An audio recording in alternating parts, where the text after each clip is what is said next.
எந்த இடத்துல போனாலும் ஒரு பெரிய கிரௌடை பார்த்தேன்னு வைங்களேன், உடனே என் மனசு சொல்லுவோம், ஆண்டவரே இப்படிப்பட்ட ஒரு கூட்டத்தை நான் எப்போ பார்ப்பேன், என்னை எப்போ நம்புவீங்க?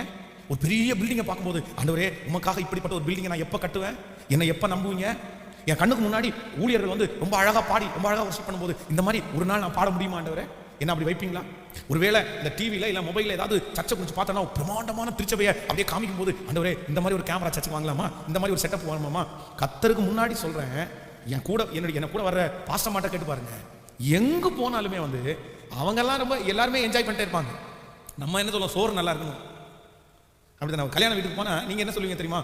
நல்லா சோறு போட்டாரியா, நல்லா சோறு கொடுத்தாரு, பிரியாணி சூப்பர் இருக்குது, சிக்கன் பாருங்க நான் என்ன மாதிரி கொடுத்தாரு அப்படின்னு. பொண்ணு கலர் சாரி என்ன கலரு, நம்ம அதான் நம்ம அப்படிதான் நிறைய பேர் பார்க்குறாங்க. நான் உங்களை குறைவாக சொல்லலை, பொதுவாக நம்முடைய மைண்ட் அப்படி. யாராவது ஒருத்தர் ஒரு கல்யாண மண்டபத்துக்குள்ளே போயிட்டு, இவ்வளோ பெரிய கல்யாண மண்டபம் எப்படியும் வாடகை 50,000 ரூபா வரும், ஒரு நாள் இந்த மாதிரி ஒரு கல்யாண மண்டபம் நான் கட்டுறதுக்கு எனக்கு ஆண்டவர் உதவி செய்ய மாட்டாரா அப்படின்னு நினைச்சவங்க கை தூக்க பார்க்கணும்.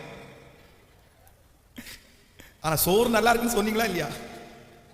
நான் என்ன நம்புறேன் அப்படின்னு சொன்னா, நமக்குள்ள என்ன வளரல அப்படின்னா, இன்னும் என்ன வளரல, தரிசனம் வளரவே இல்லை, வளரவே இல்லை. ஒரு ஆஃபீஸுக்கு டெய்லி காலையில் சொத்து மூட்டை தூக்கிட்டு போறீங்கல்ல, ஒரு நாளாவது நான் அந்த மேனேஜர் மாதிரி அந்த ஆஃபீஸில் உட்காந்து ஒரு 10 பேருக்கு வேலை கொடுக்கணும்னு நினைச்சிருக்கீங்களா? அந்த தரிசனம் உங்களுக்கு வந்திருக்குதா? ஹலோ, வந்திருக்கா? தெரியல, எத்தனை பேருக்கு வந்திருக்குன்னு தெரியல.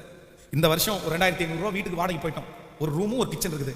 ஆண்டவரே இந்த வருஷம் இந்த வீட்டுக்கு வந்திருக்கிறேன், அடுத்த வருஷம் உங்களுக்கு கிருபை இருந்துச்சுன்னா ஒரு 2 ரூம் 2 பெட்ரூம் அப்படிப்பட்ட ஒரு வசதியான, நான் சொல்றேன், உங்களுக்கு தகுதி இருக்குதா இல்லையா அடுத்தது, உங்களுக்கு பணம் இருக்கோ இல்லையோ அடுத்தது, உங்களுக்கு திறமை இருக்கோ இல்லையோ, நீங்க ஆசையாவது பட்டீங்கன்னா கர்த்தர் உங்களுக்கு செய்வாரா செய்ய மாட்டாரா?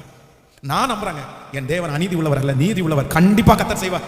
அதான் ஆண்டவர் சொல்றார், காற்றை நீ காண மாட்டாய், மழையை பார்க்க மாட்டாய், ஆனாலும் உன் பள்ளத்தாக்கை தண்ணீரால். தரிசனம் இருக்கிறவங்களுக்கு அந்த தரிசனத்தை நிறைவேற்றதுக்கு வாய்ப்புகள் கர்த்தர் கொண்டு வந்து சேர்ப்பாரு, கர்த்தர் கொண்டு வந்து சேர்ப்பாரு. அப்ப எல்லாரும் இரண்டாவதாக நான் உயர்வதற்கு எதுக்காக ஜெபிக்கணும்னா, ஆண்டவரே எனக்கு என்ன கொடுங்க அப்படின்னா, தரிசனத்தை கொடுங்கப்பா, எனக்கு தரிசனத்தை கொடுங்கப்பா. நைட்டு படுக்கும்போது ரொம்ப லேட்டாக படுத்து காலையில் எந்திரிக்கிறனால எந்திரிச்சு அடுத்த நிமிஷத்தில் பயங்கரமாக தலைவலி, ரொம்ப அது தெரியும், கொஞ்சம் குறைவான நேரம் தூங்கிட்டோம் அப்படின்னா அப்படி பயங்கரமாக தலைவலி, அந்த அந்த பெட்டில் அப்படியே தலை சுற்று ஒரு மாதிரி ரொம்ப கஷ்டமாக இருக்கும். ஆனால் எனக்கு உள்ளுக்குள்ள ஒரு தரிசனம் இல்லை, நீ நிற்கணும் இல்லை, நீ கொஞ்சம் கூட்டத்துக்காக அழைக்கப்பட்டவன், நீ பெரிய தரிசனத்துக்காக அழைக்கப்பட்டவன் இல்லை, நீ நிறைய கற்றுக்கு செய்யணும் இல்லை, நீ இந்த தலைவலிக்கு உட்காந்துருக்க, எந்திரிச்சு சுடு தண்ணி பிடிச்சிட்டு போடா அப்படின்னு எனக்குள்ள நானே பேசுவேன், நானே சொல்லுவேன், ஓடு ஓடு.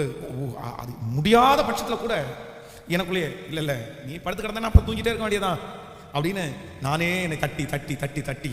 அப்போ நான் நம்புறேன், இந்த அபிஷேகம் உங்கள் எல்லாருக்குள்ளையும் வந்து சேரட்டும்னு நான் நம்புறேன். அல்லேலூயா.